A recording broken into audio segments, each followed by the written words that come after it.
Una de las mejores historiadoras que tiene Colombia le está enviando un mensaje trascendental al país.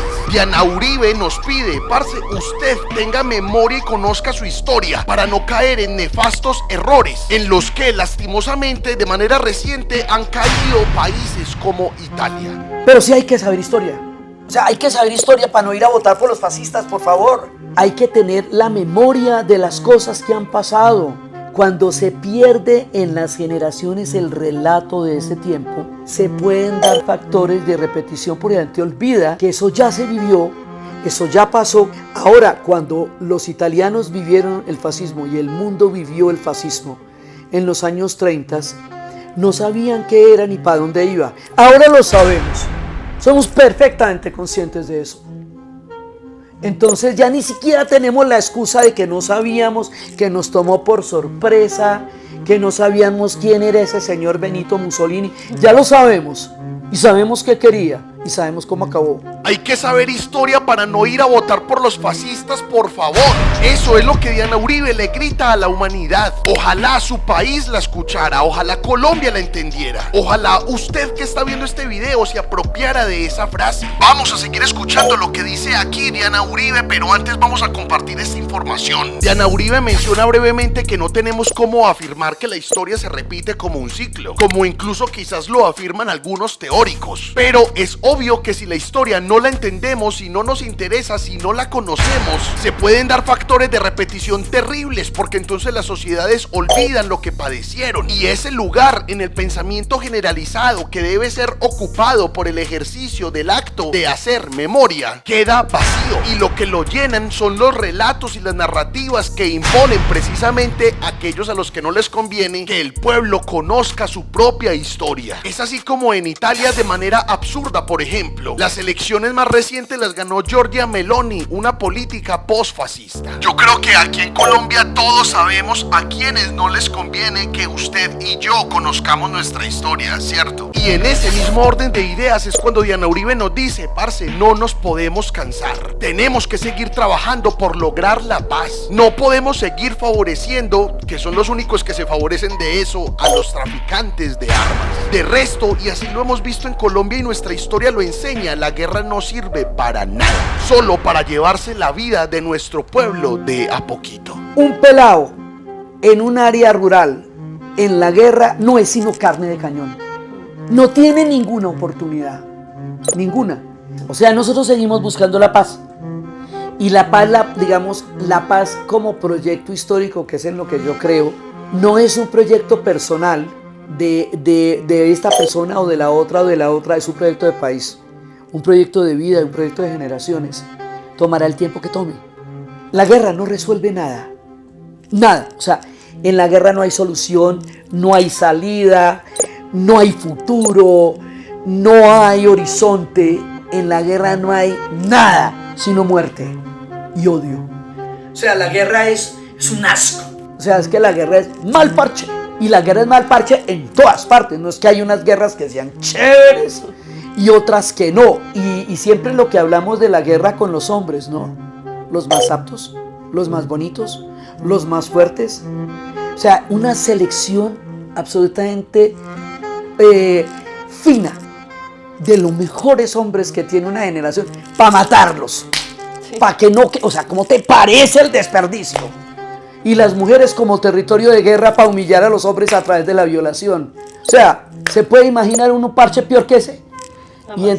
Y eso lleno de discursos grandilocuentes y de consignas o de odios, cubriendo exactamente lo mismo, el matarse los unos a los otros con un daño terrible. Digan ustedes si es mentira lo que dice aquí Diana Uribe, cómo es la selección para ingresar al ejército. Ella mencionó figurativamente, como para ponerlo de ejemplo, los más altos, los más bonitos, pero en realidad la discriminación que realiza el ejército a la hora de seleccionar a los hombres que lo van a componer, por supuesto que va de acuerdo a las necesidades que tienen en la guerra. Sin embargo, en últimas, como quien dicen, sacan lo mejor de las generaciones para simplemente acabar con ellas, como acaba de decir Diana Uribe. ¿A cuántos hombres les han rechazado su entrada al ejército por tener enfermedades como una hernia? Algo que no impide en la gran mayoría de las veces que la vida pueda continuar sin ningún problema. Reitero, lo que ellos buscan es hacer una selección fina entre las juventudes para elegir lo que ellos consideran es lo mejor para luego desperdiciarlo en la muerte. Por eso la guerra no sirve ni como fin ni como medio. Lo único que logra es reducir los cupos en los cementerios.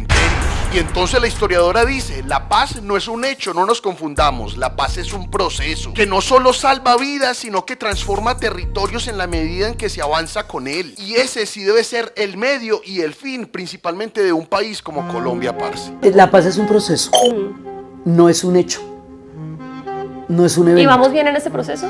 Vamos en un proceso, o sea, la paz se va logrando. Y se va logrando en la medida en que la gente entiende que tiene mucho más oportunidades durante la paz que durante la guerra. O sea, que la guerra no le genera oportunidades a la gente. Puede que le genere oportunidades a los vendedores de armas, porque hacen un business grande, pero no le genera oportunidades a la gente. Pero si la paz es tan buena y la guerra es tan mala, porque hay momentos en que sociedades enteras deciden apoyar la guerra antes que la paz. Respuesta resumida, la propaganda política de los señores de la guerra. La manipulación masiva, en nuestro caso en específico, a través de medios tradicionales de comunicación, para hacer del odio un proyecto político y escalarlo hasta encarnarlo en una guerra o en la perpetuación de la misma. Actualmente, y en esa disputa, aunque no lo creamos, entran a jugar un papel muy importante el uso de las redes sociales.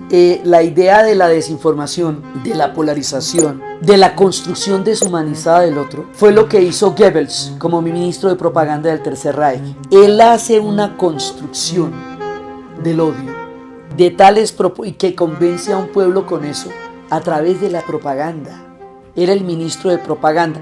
En esa época no habían redes sociales y movilizó a un pueblo entero a una guerra.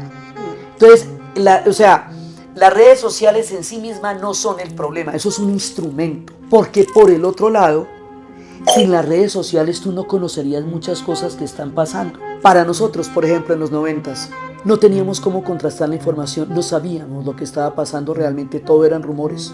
Lo que pasa es que las redes requieren de responsabilidad. Hay que leer novelas, hay que leer historia y hay que ser siempre sujeto frente a las redes, no objeto de las redes, porque si no, tú te vuelves solamente una base de datos y una reproducción de un sistema.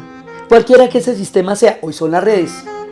Y es donde finalmente tenemos que emitir una alerta mundial. Ya completamos una cuarta parte de este siglo XXI. Se nos está acabando, se nos está yendo más rápido de lo que pensamos. Y lo que nuestros profes por allá en los años 80, con la posible llegada de hitos como el internet, veían a futuro, este iba a ser un siglo de paz. Hasta ahora lo hemos configurado, y no solo en Colombia sino en el mundo, como un siglo de guerra más. ¿Será que podemos cambiarlo? Yo creo que sí, pero no lo podemos hacer si votamos por el fascismo, si no reconocemos nuestra propia historia y si dejamos que la propaganda manipuladora se apodere de la mente de los pueblos. O sea, cuando se hace la venganza sobre la venganza, la retaliación, Mandela dice que la venganza es un bosque por donde uno puede entrar desde cualquier lado, pero es muy difícil salir. Una vez que tú hayas ejecutado la totalidad de tu venganza, primero, ¿cuál es la totalidad de tu venganza? ¿Dónde vas a parar? ¿Dónde te vas a sentir satisfecha o satisfecho en el tamaño de tu herida?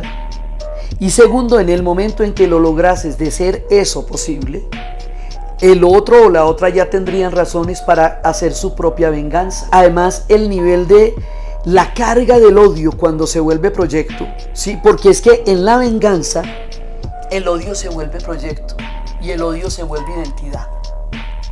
¡Soy porque odio! Ay, bueno, no, pues chimba de plan, pues. Sí. Y el odio es un veneno terrible. Entonces, ahí es que salir de esa espiral. Sí, porque ya se nos fue el siglo XX. Y si no hacen la vuelta bien hecha ahorita, se nos va el XXI. ¿Qué opina de lo que dice Diana Uribe? ¿Usted cree que el colombiano, la colombiana promedio pueden llegar a interiorizar y entender la historia al punto de identificar cuáles son los personajes políticos por los que no podemos volver a votar nunca en nuestras vidas? ¿Cree que en ese orden de ideas el fascismo no va a tener cabida en la administración del Estado en el futuro de Colombia? ¿O por el contrario cree que eso es algo inminente que va a ocurrir? Recuerde dejar su opinión en un comentario de esta publicación que siempre los estoy leyendo. Ya saben que yo soy Hernán Muriel y que les agradezco su apoyo a la comunicación alternativa y a Cofradía para el Cambio.